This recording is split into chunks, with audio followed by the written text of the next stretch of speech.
Reading for April 19th, entitled, Draw with Christ. Sanctify them through thy truth. Thy word is truth. John chapter 17, verse 17.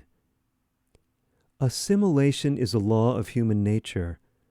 Satan works with untiring perseverance to use this law, ordained by God to be a power for good, to forward his plans.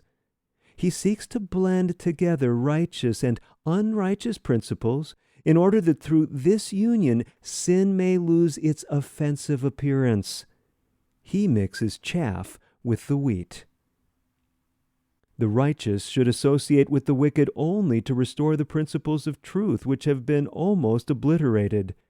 He who seeks to help and bless others must depend wholly upon the unseen, yet all-essential supply of grace and strength. He must cooperate with God if he would be successful in saving the souls ready to perish. He must associate closely with divine agencies, drawing by faith the grace so much needed to resist the elements of unrighteousness. Christ saw Satan patterning after heaven by the use of human association, thus extending the contagion of evil, and he determined to make his church a resisting element.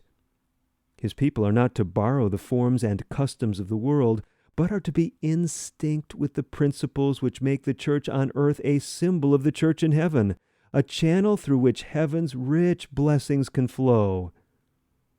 Untold good may be accomplished by the righteous working with and for the wicked, but too often those who ought to lead sinners to God do not draw with Christ. Church members are under a solemn pledge to form characters different in every way from the characters of worldlings. If a change does not take place in them prior to their union with the church, there is danger that, though they have joined the church, they will assimilate with worldlings. Satan triumphs when he sees the leaven of the world working in the church to the destruction of its purity and holiness. It is God's plan that in his church, heavenly influences shall be reinforced and stimulated by the cooperation of the members with him. His people are to increase in strength and efficiency, knowing that the atmosphere which surrounds the souls of righteous believers is the same as the atmosphere in the heaven of purity and light and love. Through Christian fellowship, they are to form their characters, assimilating them to the character of Christ.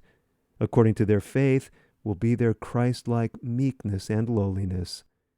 As God's people seek to fulfill this plan, they are answering the prayer of Christ, "Sanctify them through thy truth. Thy word is truth." Taken from manuscript 27A, dated April 19th, 1900, entitled, God's Purpose for His People.